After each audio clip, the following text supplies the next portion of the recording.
அம்மா என்று அழைக்கிற சொல்லிலிருந்து ஆ வந்தது.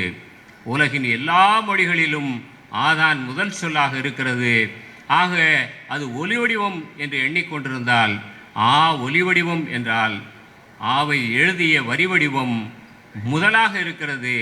தமிழின் ஆ வடிவம்தான் உலகத்தினுடைய எல்லா எழுத்துக்களுக்கும் ஒரு முதல் அடியாக இருக்கிறது. ஆவினுடைய தன்மை, ஆ வரி வடிவத்தினுடைய தன்மை எல்லா உலகத்தில் இருக்கிற எல்லா மொழிகளுக்கும் இருக்கிறது என்று அவன் நிரூபிச்சிருந்தான்.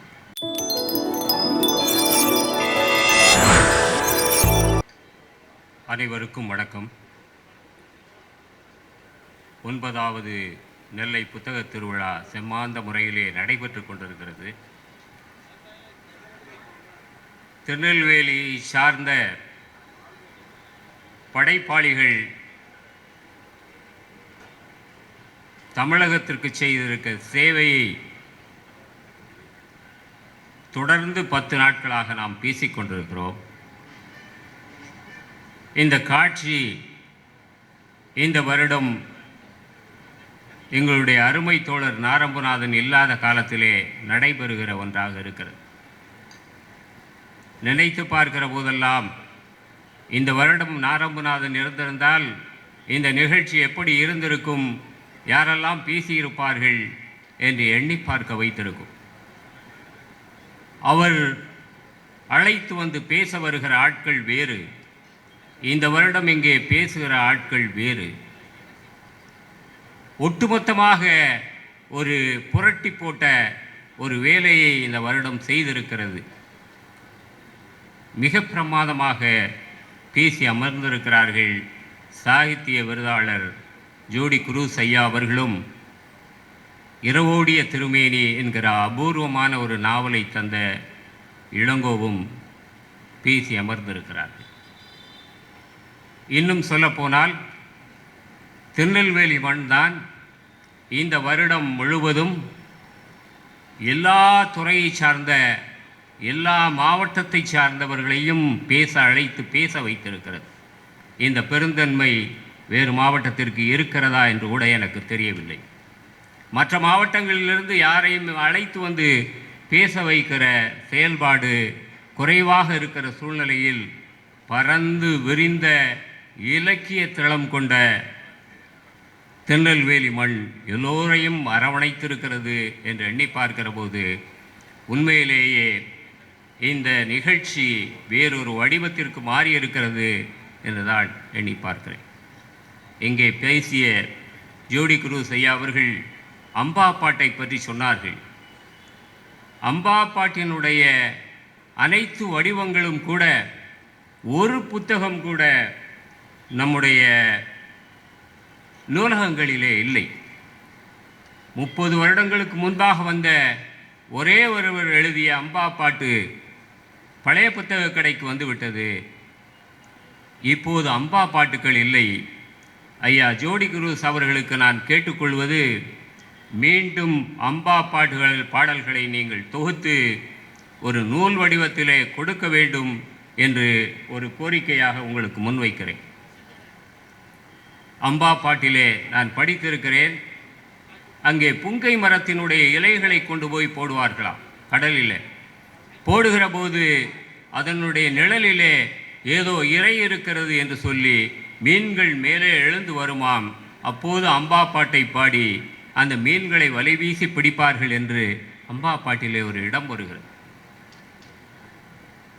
எண்ணி பார்க்கிற போது கடற்கரையோடு கலந்த ஒரு பாடல் என்பது அலைகளோடு கலந்து நீந்துகிற ஒரு பாடலாக அது இருக்கிறது. அதை பற்றி பேசியதற்காக உங்களுக்கு எனது வணக்கத்தினை தெரிவித்துக் கொள்கிறேன். நண்பர் இளங்கோ அவர்கள் மிகவும் வருத்தப்பட்டார்கள். வாசிப்பு குறைந்து கொண்டே இருக்கிறது என்று அவர்கள் சொல்ல வந்த விஷயமாக இருந்தது. வாசிப்பு குறைந்தால் அவன் நிறைவான மனிதனாக இருக்க முடியாது. ஏனென்று சொன்னால் வாசிப்பு என்பது இன்றைய இலக்கியம் மட்டுமல்ல. ஒரு 2700 ஆண்டு அரிஸ்டாட்டிலும் பிளாட்டோவும் சாக்ரட்டிஸும் சொன்ன எழுத்துக்களில் இருந்து ஆரம்பமாகிறது. திருக்குறளை தூக்கி வைத்து விட்டு அதை வாசிக்காமல் ஒரு மனிதனும் ஒரு தமிழனும் இருக்க முடியாது. திருக்குறள் மட்டுமல்ல, சிலப்பதிகாரம் அல்லது உலகத்தினுடைய எல்லா பெரிய நூல்களையும் நாம் வாசித்தறிய வேண்டிய கட்டாயம் எல்லாவற்றிற்கும் இருக்கிறது. இந்த சமூக ஊடகங்கள் எவ்வளவு பெரிய வேலையை செய்தாலும் வாசிப்பு என்பது எந்த காலத்திலும் குறைந்து போகாது என்பதுதான் நிதர்சனமான உண்மையாக இருக்கிறது. அதை மாற்ற முடியாது. வாசிப்பு இல்லாமல் போனால், வாசிப்பு இல்லாதவர்களாக நாம் மாறிவிட்டால், நமக்கு கிடைக்கிற இன்றைக்கான சமூக ஊடகங்கள் பொய்மையை பேசுகிற கருத்துக்களை மட்டுமே நாம் ஏற்றுக்கொள்ள வேண்டியது இருக்கும். இன்றைக்கு இருக்கிற சினிமாவாக இருந்தாலும் மற்ற ஆவணங்களாக இருந்தாலும் சமூக ஊடகங்களிலே வருகிற எந்த செய்தியும் முழுமையான செய்தி அல்ல. ஆனால் நூலகத்திலே இருக்கிற நூல்கள்தான் மக்களின் செல்வமாக, நண்பர்களின் செல்வமாக, தனிமையின் செல்வமாக எல்லோருக்கும் பயன்பட்டு கொண்டிருக்கிறது என்பதைத்தான் நாம் இந்த இடத்திலே முன்வைக்க விரும்புகிறோம். ஏன் நாம் வாசிப்போடு வாழ வேண்டும் என்று நினைத்து பார்க்கிற போது எனக்கு தோன்றுகிறது, வாசிப்பு இல்லாத மனிதன் நிறைவான மனிதனாக இருக்கவே முடியாது. நிறைவான மனிதன் நிறைவற்ற மனிதனாக இருப்பதற்கான ஒரு சூழ்நிலையை எந்த காலத்திலும் யாரும் ஏற்றுக்கொள்ள மாட்டார்கள் என்ற சூழ்நிலையிலே வாசிப்பின் தன்மை குறைந்தாலும் கூட வாசிப்பின் குவாலிட்டி கூடிக்கொண்டுதான் இருக்கும். அதை மாற்ற முடியாது. இப்போது நான் வாசிப்போடு வாழ்வோம் என்கிற உரைக்கு வருகிறேன். வாசிப்போடு வாழ்வதுதான் வாழ்க்கை என்று நேரு பெருமான் சொல்லுகிறார். வாசிப்போடு வாழாதவன் ஒரு மனிதனாக இருக்க முடியாது என்பதை அண்ணா அறுவை சிகிச்சையின் போதும் வாசித்துக் கொண்டிருந்தார். டிஸ்கவரி ஆஃப் இந்தியாவை வாசித்துக் கொண்டிருந்தார் என்று கேள்விப்படுகிற போது நாம் மலர்ந்து போகிறோம். அதுதான் வாசிப்பை தூக்கி நிறுத்துகிற ஒன்றாக இருக்கிறது. உங்களுக்கெல்லாம் ராகுல சாங்கரித்தியாயன் என்ற ஒரு நபரை பற்றி தெரிந்திருக்க வேண்டும். அவர்தான் வால்காவிலிருந்து கங்கை வரை என்கிற ஒரு சிறுகதை தொகுப்பை, 40 சிறுகதைகள் கொண்ட ஒரு தொகுப்பை கொடுத்தார். கிமு 3000 கிபி 1942 வரையிலான கதைகள், 40 கதைகள் இருக்கிறது. வால்காவிலிருந்து ஆரம்பிக்கிற கதை கங்கையிலே வந்து முடிகிறது. அந்த கதை புத்தகத்தினுடைய தன்மை எல்லோராலும் எல்லா மொழிகளிலும் மொழிபெயர்க்கப்பட்டு உலக மானுட சமுதாய வரலாற்றை நமக்கெல்லாம் யதார்த்தமாக படம் பிடித்து காட்டுகிற ஒரு பான்மையிலே இருக்கிறது. வார்த்தை சித்தர் வலம்புரிஜான் அவர்கள் சொல்வார்கள், எப்போதெல்லாம் நான் வாசிக்க வேண்டும் என்று விரும்புகிறேனோ அப்போதெல்லாம் நான் வால்காவிலிருந்து கங்கை வரை தான் வாசித்து கொண்டிருப்பேன். எனக்கு பிடித்த நூல்கள் 2, ஒன்று வால்காவிலிருந்து கங்கை வரை, இன்னொன்று தீபம் நா பார்த்தசாரதி எழுதிய குறிஞ்சி மலர் என்று சொல்லுவார். அந்த ராகுல சாங்கரித்தியாயன் மனித சமுதாயம் என்கிற ஒரு நூலை எழுதியிருக்கிறார். அந்த மனித சமுதாயம் எப்படி தொடங்கிற்று என்பதை உலகத்தினுடைய பெரும்பிழப்பு வெடிப்பிலிருந்து அவர் அதை சொல்லுகிறார். அவர் சொல்லுகிற போது மனித சமுதாயத்தினுடைய வாழ்க்கையை குறித்து ஒரு அருமையான கருத்தை முன்வைக்கிறார். மனிதன் பல்லாயிரம் ஆண்டுகள் கூன் விழுந்த நிலையில் இருந்தபோது அவன் நிமருவதற்கு பல்லாயிரம் ஆண்டுகள் ஆனது. நிமிர்ந்த பிறகு அவனுக்கு பெரிய மூளையிலே பெரிய தாக்கம் ஏதும் இல்லை. அவனுக்கு எது மூளையாக இருந்தது தெரியுமா என்று அவர் சொல்லுகிறார். அந்த நூலிலே அவனுக்கு கைதான் மூளையாக இருந்தது என்று சொல்லுகிறார். ஒரு பொருளை கைப்பற்றுவதற்கு கைதான் வேண்டியது இருக்கிறது. ஒரு வேட்டையாடுகிற கருவியை கூர்மைப்படுத்துவதற்கு அப்போது கைதான் முன்னணியிலே நின்றது.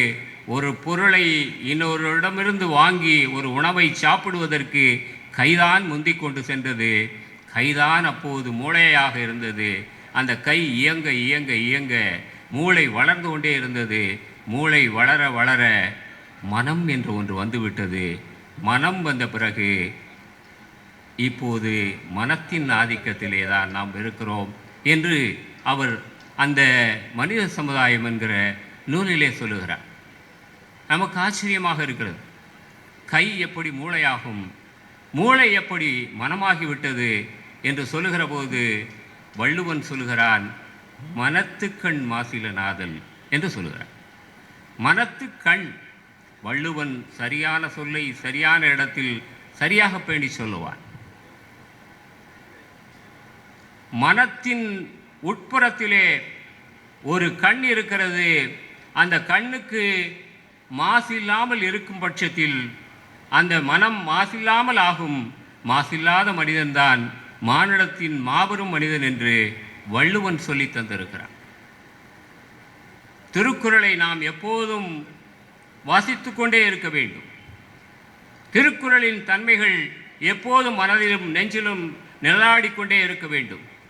கீவா ஜெகநாதன் அவர்கள் 1947 திருக்குறள் மணிகள் என்கிற நூலை தொகுத்திருக்கிறார்.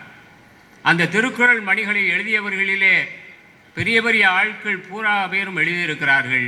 அந்த காலத்திலே இருந்த ஆமு பரமானந்தம், அந்த காலத்திலே ராசமாணிக்கனார் போன்ற பெரிய தனிநாயடிகள் போன்ற 15 பேருடைய கட்டுரைகள் இருக்கிறது. ராசமாணிக்கனார் திருக்குறளிலே வரலாறு எப்படி இருக்கிறது என்று சொல்லியிருக்கிறார். அந்த கட்டுரைகளெல்லாம் திருக்குறளின் உயர்ந்தபட்ச தன்மையை பேசிக்கொண்டே இருக்கின்றன. எண்ணி பார்க்கிற போது திருக்குறள் நமக்கு அழியாத சொத்தாக, எந்த உலகத்திற்கும் ஒரு மாபெரும் சொத்தாக இருக்கிறது என்பதை நாம் எப்போதும் நினைந்து போற்றி மகிழ்ந்து இருக்க வேண்டும். திருக்குறளின் முதல் குறளை பற்றி கோதண்டராம பிள்ளை என்பவர் 282 பக்கம் அந்த முதல் குறளுக்கு விளக்க உரை எழுதியிருக்கிறார். அந்த விளக்க உரைக்கு முன்னுரை வரதராசனார் அவர்கள் கொடுத்திருக்கிறார்கள். அந்த குறளிலே முதல் குறளுக்கு ஒரு குறளுக்கு 282 பக்கங்கள் எழுதியிருக்கிறார் என்று சொன்னால் எத்தனை சிறப்பு திருக்குறளுக்கு இருக்கிறது என்பதை நீங்கள் எண்ணி பாருங்கள். அகர முதல என்று சொல்லுகிற எழுத்திலிருந்து அகரம் என்றால் என்ன, அகரம் என்பது அஃறிணையா, அகரம் என்பது ஒரு சொல்லா, அகரம் என்பது ஒரு ஒலியா அல்லது வரி வடிவமா என்று அவர் பேசுகிற பேச்சு அவர் எழுதியிருக்கிறது 30 பக்கங்கள் இருக்கிறது. மருகையிலே ஒரு பௌத்த கல்வெட்டு இருக்கிறது. வெண் காசிபன் குடூபித்த கல்கஞ்சனம் என்பது அந்த குறள், அந்த எழுத்து. ஆனால் 150 வருடமாக வரி வடிவமாக இருந்த அந்த எழுத்திற்கு ஒலி வடிவம் யாரும் கொடுக்க முடியவில்லை. அந்த ஒலி வடிவத்தை கடைசியில் ஐராவத மகாதேவன் தான் கடைசியாக அவர் சொன்னார், வெண்காசிபன் குடூபித்த கல்பஞ்சனம் என்று சொன்னார். அகரம் என்கிற என்ற சொல் ஒலி வடிவமா வரி வடிவமா என்பதை பற்றி 30 பக்கம் பேசியிருக்கிறார். அம்மா என்று அழைக்கிற சொல்லிலிருந்து வந்தது. உலகின் எல்லா மொழிகளிலும் ஆதான் முதல் சொல்லாக இருக்கிறது. ஆக அது ஒலி வடிவம் என்று எண்ணிக்கொண்டிருந்தால் ஒலி வடிவம் என்றால் ஆவை எழுதிய வரி வடிவம் முதலாக இருக்கிறது. தமிழின் வடிவம்தான் உலகத்தினுடைய எல்லா எழுத்துக்களுக்கும் ஒரு முதல் அடியாக இருக்கிறது. ஆவினுடைய தன்மை, வரி வடிவத்தினுடைய தன்மை எல்லா உலகத்தில் இருக்கிற எல்லா மொழிகளுக்கும் இருக்கிறது என்று அவன் நிரூபிச்சிருந்தான். ஆக திருக்குறள் என்பது எத்தனை பெரிய பான்மை கொண்டது என்பதை நாம் எண்ணி பார்க்கிறோம். இன்னும் சொல்லப்போனால் அகர முதல என்று முதல என்கிற ஒரு எழுத்து இருக்கிறது. அகர முதல எழுத்தெல்லாம் ஆதி பகவன் முதற்றே என்று ஒரு எழுத்து இருக்கிறது. முதற்றே என்பதும் முதல் என்பதும் என்ன வித்தியாசம் கொண்டிருக்கிறது என்பதை அவர் பல பக்கங்களிலே நிறுவுகிறார். ஆதி பகவனா, ஆதி பகவனா என்று அவர் நிறுவுகிறார். இதையெல்லாம் பார்க்கிற போது ஆதி பகவன் என்று அவர் நிறுவிவிட்டு சொல்கிறார், அருவமற்ற ஒரு கடவுளை உருவத்திற்கு கொண்டு வந்து பின் அருவத்திற்கு மாற்றுகிற செய்கையை திருவள்ளுவர் எல்லா மக்களுக்குமாக செய்திருக்கிறார் என்று கோதண்டராம பிள்ளை எழுதுவதை பார்க்கிற போது அதிசயமாக இருக்கிறது. திருவள்ளுவர் சாதாரணமான ஆள் இல்லை. எந்த சொல்லையும் சரியாக உபயோகிப்பவர். செப்பம் உடையவன் ஆக்கம் அவன் எச்சத்திற்கேமா புடைத்து என்கிற ஒரு சொல்லாடல் இருக்கிறது. தக்கார் தகவலர் என்பது அவர் எச்சத்தால் காணப்படும் என்று சொல்லப்படுகிறது. தக்கார் தகவலர் என்பது அவர் எச்சத்தால் காணப்படும் என்று சொல்லுகிற போது எச்சம் என்பது என்ன என்பது குறித்து நீங்கள் இன்று முழுவதும் சிந்தித்துக் கொண்டிருக்கலாம். எச்சம் என்பது உங்களது வாரிசுகளா? எச்சம் என்பது நீங்கள் செய்த நற்கடமைகளா? அல்லது எச்சம் என்பது நீங்கள் பண்பாட்டு தளத்திலே இந்த சமூகத்திற்கு விட்டு செல்கிற ஒரு பொருள்களா, நூல்களா, அல்லது நீங்கள் விட்டு செல்கிற நற்குணங்களா என்று பார்க்கிற போது அதற்கு பதில் சொல்கிறான், செப்பம் உடையவன் ஆக்கம் எச்சத்திற்கேமா புடைத்து. நீங்கள் செப்பமாக செய்து வருகிற வாழ்க்கை இந்த வருங்காலத்திற்கு அல்லது உங்கள் குடும்பத்திற்கு என்றால் உங்கள் குடும்பத்திற்கு பெரிய புகழை தரும். அது சமூகத்திற்கு என்றால் எச்சத்திற்கு ஏமா புடைத்து என்று சொன்னால் இந்த உலகத்திற்கு அது நல்ல பயனை கொடுக்கும் என்று திருவள்ளுவர் பேசிக்கொண்டே போகிறார். இந்த உலகத்திலே பல நூல்கள் இருக்கிறது. பல நூல்கள் பலவற்றையும் பற்றி பேசுகிறது. சுருக்கமாக சொல்ல வேண்டும் என்று சொன்னால், இந்த உலகம் எவ்வாறு இருக்க வேண்டும் என்று எண்ணி பார்க்கிற தன்மை பல நூல்களுக்கு உண்டு. அதிலே 3 விதங்கள் இருக்கிறது. ஃபோரியர் என்பவர் ஹார்மனி என்கிற ஒரு நூலை எழுதியிருக்கிறார். அவர் 65 வருடம் வரை வாழ்ந்தார். திருமணம் செய்து கொள்ளவில்லை. அவர் பைபிளினுடைய வெளிப்படுத்துதல் ஆகமத்தை அதிகமாக படித்தாரோ என்னவோ தெரியவில்லை. அவர் சொல்கிறார், இந்த உலகம் இன்னும் 5000 வருடங்களுக்கு பிறகு 35,000 வருடம் ஒரு ஹார்மோனியாக இருக்கும் என்று சொல்கிறார். அவர் எண்ணி பார்க்கிறார். இந்த உலகத்தை அந்த காலகட்டத்திலே 6 நிலவுகள் சுற்றி கொண்டிருக்கும் என்று அவர் சொல்கிறார்.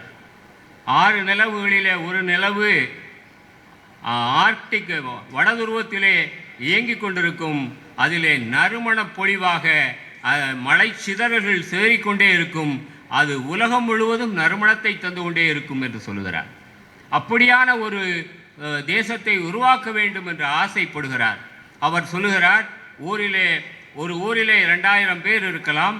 அந்த 2000 பேரும் ஒன்றாக சேர்ந்து சமைத்து ஒரு சமையல் கூடம் வைத்திருந்தால் நிறைய செல்வம் வீணாக்கப்படாது, எல்லோருக்கும் எளிதாக கிடைக்கும், சாப்பாடும் எளிதாக கிடைக்கும், செலவும் கம்மியாக இருக்கும் என்று பல்வேறு விஷயங்களை பற்றி அவர் சொல்லுகிறார். அவர் சொன்னது நடந்ததா நடக்கலையா என்பது வேறு கதை. ஆனால் அதே போலதான் உடோப்பியா என்பதை ராபர்ட் ஓவன் அவர்கள் எழுதுகிறார்கள். உலகம் எப்படி இருக்க வேண்டும் என்று சிந்தித்து பார்க்கிறார்கள்.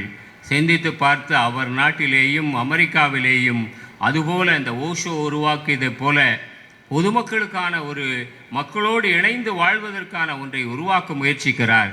ஆனால் அது தோல்வியிலே முடிகிறது. எண்ணி பார்க்கிற போது அதற்கு மாறாக இன்னொரு கருத்தை இந்தியாவினுடைய எழுத்தாளர் வைக்கிறார். அது டிசோப்பியா, இது உடோப்பியா என்றால் அது டிசோப்பியா என்ற பெயர். அவர் எழுதியிருக்கிற 2 நாவல்கள் அனிமல் ஃபார்ம்.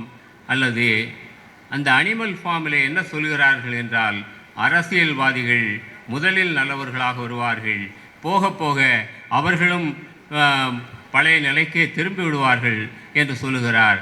அதை போல 1984 என்கிற ஒரு நாவலையும் எழுதியிருக்கிறார். அதிலும் அவர் சொல்லுகிறார்கள், மனிதர்கள் எப்போதும் மனிதர்களாகத்தான் இருப்பார்கள், அவர்களை திருத்தவே முடியாது என்று அவர் சொல்லியிருக்கிறார். ஆனால் ஃபாரன்ஹீட் என்ற ஒரு நாவலை இன்னொருவர் எழுதியிருக்கிறார். மனிதன் வெற்றியடைந்தவனாக பெரிய மனிதனாக வாழ்ந்து கொண்டிருக்கிறான். அவன் வாழ்க்கை வேறு நிலைக்கு சென்று கொண்டிருக்கிறது. அந்த வெற்றிகரமான வாழ்க்கையிலே அவன் பல விதத்தை கண்டுபிடித்திருக்கிறான், உலகத்திற்கு தந்து கொண்டிருக்கிறான். அந்த விஞ்ஞான யுகத்திலே நாம் வாழ்ந்து கொண்டிருக்கிறோம் என்று இன்னொன்றையும் எழுதியிருக்கிறார்கள். இப்படி வாழ்க்கை சிறப்பானதா இல்லையா என்பதை குறித்து பல விஷயங்களை பேசிக்கொண்டிருக்கிறோம். சங்க இலக்கியம் பேசுகிறது. சங்க இலக்கியத்தினுடைய பான்மை வேறு ஒரு நிலைக்கு இருக்கிறது. சங்க இலக்கியத்திலே பேசப்படுகிற விஷயங்கள் இன்றைக்கு நவீன கவிதையாக எழுதப்படுகிற கவிதைகளாக இருக்கிறது. சங்க இலக்கியம் பேசுகிற கருத்துக்களும் காரியங்களும் இன்றைக்கும் நம்முடைய மனதிலே நின்று தைக்கக்கூடியதாக இருக்கிறது. ஒரு கவிதை இருக்கிறது, செவிலித்தாய் எப்படி இருப்பாள் என்றால், செவிலித்தாய் எப்படி இருக்க வேண்டும் என்பதற்கான உதாரணமாக இருதலை செம்புள் என்று செவிலித்தாய்க்கு வரையறை கொடுக்கிறார்கள். 2 தலைகள், ஒரு உடல், ஒரு உயிர். ஆக நற்றாயும் ஒரு பெண்ணுக்கு நற்றாய் இருப்பாள், பெற்றவள் இருப்பாள்.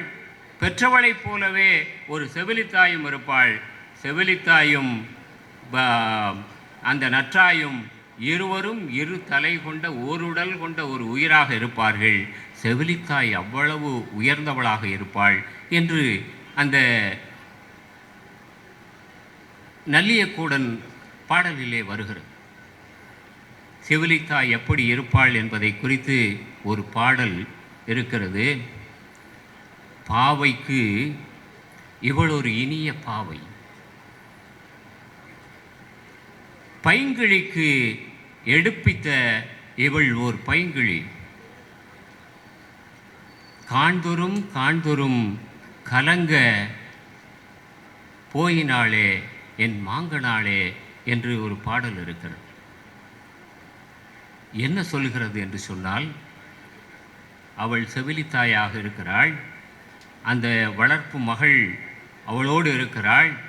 அவளுக்கு ஒரு பொம்மையை வாங்கி கொண்டு வந்து கொடுக்கிறாள்.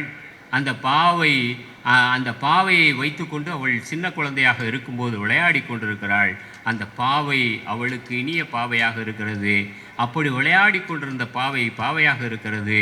அவளுக்கு பின்னால் ஒரு பைங்கிளியை வாங்கி கொண்டு வந்து கொடுக்கிறாள். அந்த பைங்கிளியோடு அவள் கொஞ்சி பேசி கொண்டிருக்கிறாள். கொஞ்சமாக அவள் வளர்ந்து அவள் பெரிய மனுஷி ஆகிற போது அவளுக்கும் காதல் வருகிறது. அவளுக்கும் ஒரு எண்ணம் வருகிறது. தலைவன் வருகிறான்.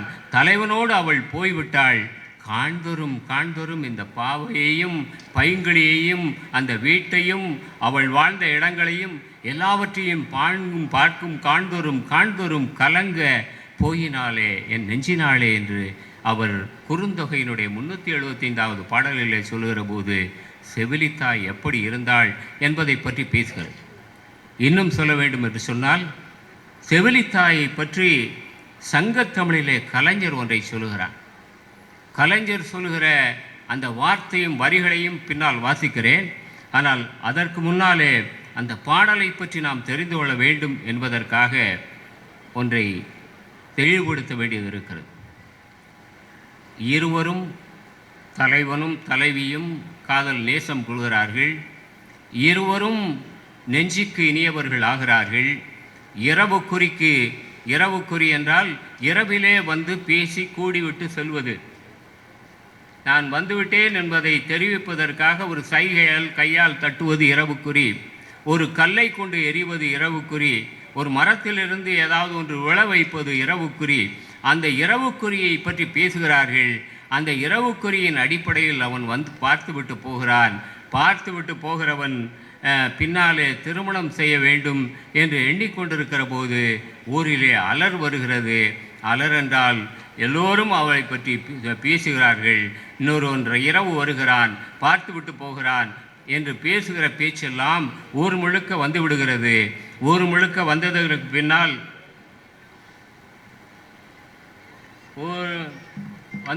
பின்னால் அவன் மற்றவங்க 50 நிமிஷம் பேசியிருக்காங்க. அதனால் நான் இன்னும் 15 நிமிஷம் பேசி தான் அதை நிறைவு செய்ய முடியும் என்பதை உங்களுக்கு தெரிவித்துக் கொள்ள வேண்டியது இருக்குது. அந்த இரவுக்குறியை பற்றி அவர் சொல்லுகிற போது 15 நிமிஷம் பேசிச்சு. அவன் வந்துவிட்டு போகிறான்.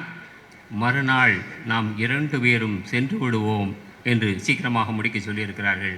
ஆகவே நான் சீக்கிரமாக அதை முடிக்க வேண்டும் என்கிற எண்ணத்தோடு கலைஞர் சொன்ன வார்த்தைகளை உங்கள் முன்னாலே சொல்ல விரும்புகிறேன். அதுதான் மிகச்சிறந்த கலைஞருடைய சிறப்புக்கும் தன்மைக்கும் ஒரு மாபெரும் கட்டியமாக இருக்கிறது. எண்ணி பார்க்கிற போதெல்லாம் நீங்கள் கலைஞருடைய சொல்லாடல்களை வாசிக்க வேண்டும், கலைஞருடைய சங்கத்தமிழை வாசிக்க வேண்டும் என்று உங்களுக்கு தோன்றிக்கொண்டே இருக்கும். அதுதான் கலைஞர் அவர் சொல்கிறார், நாளை பயணமென காலை நவின்றவுடன், நாளைக்கு பயணம் போவோம் என்று காலை தலைவன் நவின்றவுடன் அவன் தோளை வளைத்து தொத்திக்கொண்டு புறப்பட்டால் செந்தீ மிதித்தார்கள் பெற்றோர்கள் செய்தி அறிந்து செவிலித்தாய் கிளம்பிட்டாள். அந்த சித்திரத்தை தேடுவதற்கு முல்லையும் குறிஞ்சியும் திரிந்த நலம் தொல்லைகள் குளிர்ந்த பாலை நிலம் அதனை வில்லையொத்த புருவத்தினாலும் கருங்கல்லையொத்த உருவத்தினாலும் கடந்திருக்க நடந்து போயிருக்க வேண்டுமென கருதியதால் கடுகு நடந்தாள் கவலையுடன் செவிலித்தாய். அங்கே தோளில் தாங்கும் தாண்டுகளில் தொங்குகின்ற அங்கே பாணர்கள் அங்கே முழவுகளோடு நடந்து போய்கொண்டிருக்கிறார்கள். அவர்களிடம் செவிலித்தாய் வழிமறித்து கேட்கிறாள். வழிமறித்து கேட்கிற போது அவர்கள் சொல்லுகிறார்கள், இங்கே 2 பேர் வந்தார்கள், அவர்கள் எப்படி இருந்தார்கள் என்பதை குறித்து வேறொரு பாதையிலே அவர் சொல்கிறார். சொல்லி முடித்துவிட்டு அவர் பேசுகிற போது அவர் சொல்லுகிறார், அதுதான் கலைஞர். அந்த கவிதை எப்படி இருக்கிறது என்று சொன்னால், உங்களுக்கான மகள் இனிமேல் இல்லை, அவள் காதலித்து தலைவனோடு போய்விட்டாள். மலையிலே சந்தனம் இருக்கிறது, சந்தனம் எல்லோருக்கும் பயன்பட வேண்டிய ஒன்று, நீங்களே வைத்து கொண்டால் சந்தனம் ஒருவருக்கும் பயன்படாது. அதே போல முத்து இருக்கிறது, முத்தை மற்றவர்கள் அணிந்து கொண்டால்தான் அதனுடைய மேன்மை விளங்கும். யாழே இசைத்து கொண்டால் ஒன்றும் தெரியாது. யாழை இசைக்கும் போது மற்றவர்கள் கேட்டு ரசித்தால்தான் அது விளங்கும் என்று அவர் சொல்லுகிறார். சந்தனம் போல் அணிந்திடாத, முத்தை போல இசைத்திடாத, யாழை போல இருந்திடாத உமது பெண்ணும் எனவே கருத்தொருமித்த காதலனோடு கரம்புடை மங்கை வாழ்ந்திடவே, கற்புடை மங்கள் வாழ்ந்திடவே நீ இதய வார்த்தை ஒழித்துவிட்டு இங்கனமே திரும்பிவிடுக.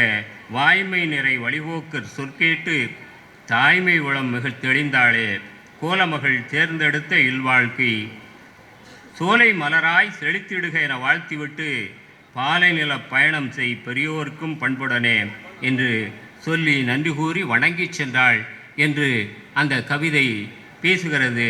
அதை கலைஞர் அவர்கள் சங்கத்தமிழிலே மிக அழகாக வடிவமைத்து தந்திருக்கிறார். எண்ணி பார்க்கிற போது சங்கத்தமிழனுடைய ஒவ்வொரு கவிதையும் உங்களுக்கு ஒரு மாபெரும் சித்திரத்தை, மாபெரும் காட்சியை உங்களுக்கு தந்து கொண்டே இருக்கும். நல்லியக்கூடன் நல்லி என்பவன் ஒருவன் இருக்கிறான். ஒரு பாணன் பருந்து கூதிர் காலத்திலே இறகுகளை எதிர்த்துவிட்ட பருந்து போல வறுமையுற்ற ஒரு பாணன் பலாமரத்துக்கு கீழே இருக்கிறான். பலாமரத்தின் கீழே இருக்கிற அவனை நோக்கி ஒரு வேடுவன் வருகிறான். வேடுவன் தோளிலே மான் கிடக்கிறது. அந்த மானை பார்த்தவுடன் அவன் கையிலே காப்பு என்கிற கடகத்தை அணிந்திருக்கிறான், கழுத்திலே முத்துமாலை போட்டிருக்கிறான். அவன் பார்த்தவுடனே என்ன செய்தான் தெரியுமா? அந்த பாணன் தன் குடும்பத்தோடு வறுமையிலே இருக்கிறான் என்பதை தெரிந்து கொண்டு அந்த மானை நேலி என்கிற தன்னுடைய இதால் தீப்பற்ற வைத்து உடனடியாக அந்த மானை சுட்டு அவர்களுக்கு சாப்பிட கொடுக்கிறான். போகிற போது அவர்கள் கேட்கிறார்கள், வேட்டுவனே நீ யார், எந்த ஊரை சேர்ந்தவன் என்று சொல்லுகிறார்கள். கேட்கிறார்கள். அவன் நான் எந்த ஊர் என்றும் சொல்லவில்லை, என்ன பேர் என்றும் சொல்லவில்லை. அவன் போய்விட்டான். போகிற வழியிலே நாங்கள் கேட்டுக்கொண்டே போனோம். எல்லோரும் சொன்னார்கள், அவன் நள்ளி நள்ளி என்று சொல்கிறான். அந்த நள்ளியை பற்றி காக்கை பாடினியார் பேசுகிற போது, வாங்க குடம் நிறைய பால் கொடுக்கும் மாக்கள் நிறைந்த நாடு இது, நெய்மணம் வீசும் நாடு இது என்று நள்ளியினுடைய வார்த்தையை பற்றி பேசுகிறார்கள். நேரம் குறைவாக இருப்பதால் நான் இதை சுருக்கமாக சொல்ல வேண்டியது இருக்கிறது. இன்னும் சொல்லப்போனால் வாழ்க்கையினுடைய அனைத்து தன்மைகளையும் சங்க இலக்கியம் பல நிலைகளிலே பேசுகிறது, பல தன்மைகளிலே அவை சொல்லுகிறது. அந்த சொல்லுகிற அந்த தன்மைகளை எல்லாம் நீங்கள் உற்று பார்க்கிற போது உங்களுக்கு புதிய புதிய காட்சிகளும் புதிய புதிய எண்ணங்களும் புதிய புதிய சித்திரங்களும் உங்களுக்கு தோன்றும். வாழ்க்கை அழகாக மாறிவிடும். அந்த அழகான வாழ்க்கையிலே ஒளி நிறைந்த பாதையிலே நீங்கள் பயணிக்கலாம். ஐரிஷிலே ஒரு பழமொழி இருக்கிறது, தாய்மானவர் எல்லோரும் இன்புற்றிருக்க நினைப்பதுவே அல்லாமல் வேறொன்று அறியேன் பராபரமே என்று சொல்வதைப் போல ஒரு நண்பனுக்கு அவன் சொல்லுகிறான், நாம் மீண்டும் சந்திப்போம். அதுவரை நீ செல்லும் வழிப்பாதைகள் திறந்து உயர்ந்த வழிகளை காட்டட்டும். அதுவரை நீ செல்லும் வழிப்பாதைகள் திறந்து உனக்கு உயர்ந்த வழிகளை காட்டட்டும். சுகமாக படர்ந்து வரும் தென்றல் உன் தோள்களை தழுவி கொள்ளட்டும். வெப்பமான சூரிய கதிர்கள் உன் முகத்தில் வெதுவெதுப்பை தரட்டும். விட்டு விட்டு பெய்யும் மழைச்சரங்கள் விழுந்து உன் நிலத்தை பண்படுத்தட்டும். நாம் மீண்டும் சந்திக்கும் வரை கடவுள் உள்ளங்கையில் உன்னை ஏந்தி கொள்ளட்டும் என்று அந்த ஐரிஷ் பழமொழி இருக்கிறது. வாழ்க்கை சுகமான வாழ்க்கையை தருகிற நல்ல பயணத்தை இலக்கியம் எப்போதும் வாசிப்பு எப்போதும் உங்களுக்கு தந்து கொண்டிருக்கும். கடவுள் உள்ளங்கையிலே உங்களை ஏந்தி கொண்டிருப்பார். அதுவரை நம் பயணத்தை தொடர்ந்து கொண்டிருப்போம். மீண்டும் ஒரு நாளில் நாம் சந்திப்போம். அதுவரை விடைபெற்றுக் கொள்கிறேன். நன்றி.